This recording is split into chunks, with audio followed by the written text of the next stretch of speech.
Tesla reported fantastic quarterly financial results that are sending the stock price soaring.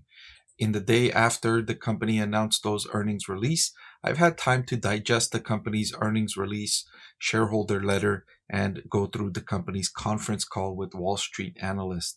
And given those additional metrics I received from the company's management team, I wanted to elaborate on what's going on with Tesla, what investors can expect, and try and decipher and separate promises from actual tangible results the company delivered. So let's take a look at the details here. I want to thank The Motley Fool for sponsoring this video. Visit fool.com/Parkev for the 10 best stocks to buy now. All right, so Elon Musk came on the conference call and took his usual boastful attitude, saying that I think if you look at EV companies worldwide, to the best of my knowledge, no EV company is even profitable. And that's true for the most part. If you look at exclusive EVs, that is the case. More broadly, if you just look at Tesla as a car company, it's one of the best car companies in the world. I've said that repeatedly. The company's ability to generate revenue growth and expand profit margins over the previous decade has been exceptional. That's been something that the company has done a great job of. The area I've been a little bit skeptical about Tesla is all of the promises about all the great things it's going to do in the future, because up until this point, it hasn't done all that much. The promises it's made over the previous decade have been either delayed continuously or delivered at much lower levels than previously stated. And we got more evidence of that in the current earnings release and the conference call with analysts, which I'll share with you in a little bit. So the company saying it's notable that Tesla is profitable despite a very challenging automotive environment. And that is true. The automotive environment is very challenging, and it's always been very challenging. That's why Elon Musk goes to great lengths and Tesla go to great lengths in trying to frame their business as a non-automotive company, because automotive companies are experiencing and continue to experience, and over the decades have experienced, difficult operating conditions. It's very competitive. There's a constant oversupply in the industry, and that drives down profitability. You rarely see a auto company with strong profit margins. There's very few auto companies in the world that generate operating profit margins of over 10%.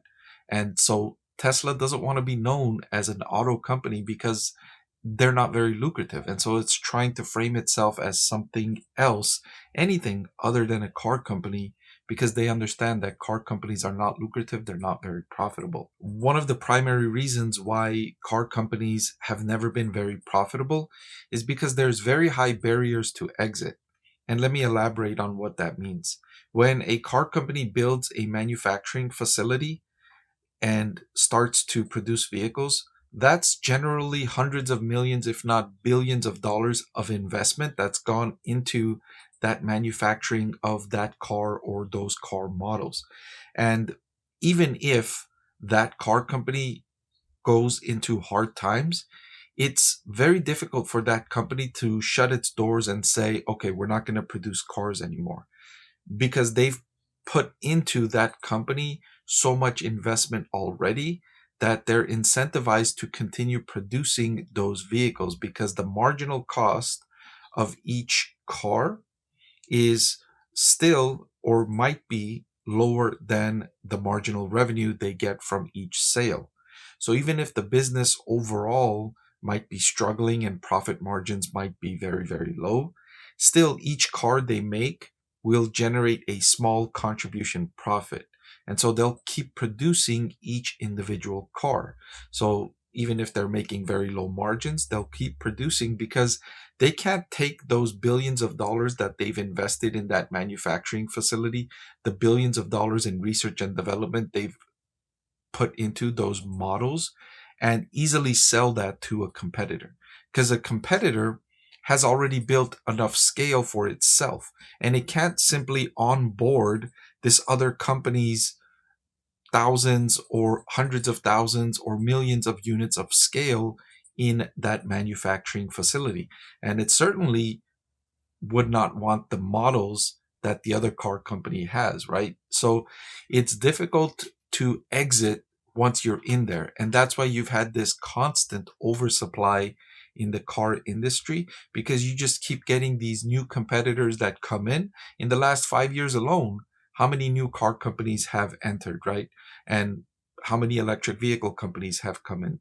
And those new car companies that are coming in, they're not replacing internal combustion engine vehicle manufacturing facilities. Those facilities are still there. Now these EV facilities are coming on top of those other facilities. There was already an oversupply in the industry, and now there's even more oversupply in the industry, and they're not going away. These companies have billions of dollars, and so even if they're losing money, you see a lot of these companies, Rivian, Lucid, Fisker recently went out of business, but others take longer because they're capitalized with billions of dollars. Even if they're losing money on each sale, even if they're losing money, billions of dollars every year, they just stay in business because it's so difficult to exit. It's so difficult to recoup those investments that you put in. So they keep going forward. They keep putting in more investment. And that's why the car industry is not an attractive industry, or just one reason why the car industry is not an attractive industry. I could go on, but let's keep it to just that one example here. Tesla laid out on October 10th their vision for an autonomous future, and they've been laying out this vision for several years now.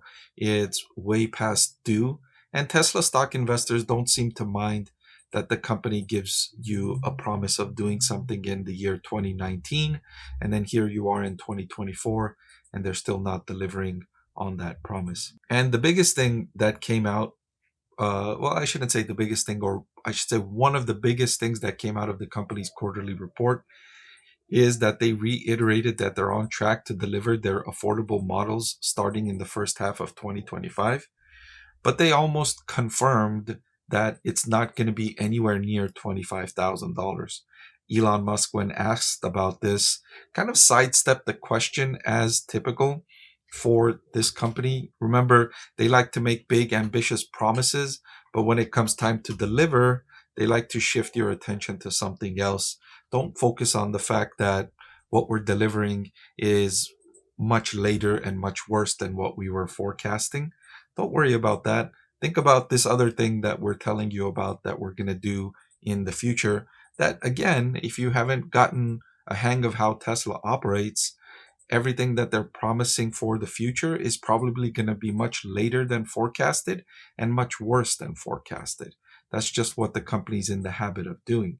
Now, needless to say, they're still making great progress. It's still a very good business. They're making growth in electric vehicle. They're lowering their cost per unit for each electric vehicle, which is a strong competitive advantage. They're growing the other parts of their business very nicely. All of that is going really well. I don't understand why, well, I guess I understand why management needs to continue to try and inflate the stock price with these grandiose promises that they keep missing deadlines on and they keep delaying.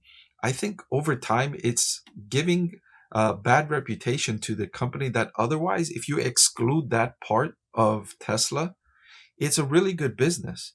Like the management team highlighted, they're the only electric vehicle company that's generating profitability, and reasonably good profitability for a car company, right? One of the best profit margins in any car company. So rather than focus on all of those great results that they've managed to achieve in its segment of car company, and now, energy is growing nicely, they keep doing this thing where they're promising such great results in the future and delivering much worse and missing deadlines and delaying out and making investors a little more skeptical about their forecasts.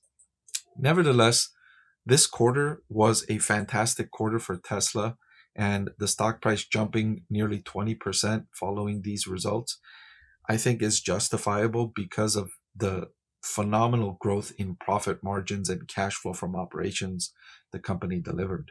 Hey everyone, so many of you have been asking about my investing strategy, and I'm excited to announce that I've written a book that's available for sale now that describes my 6-step investing framework for evaluating stocks. I've added the link in the description below.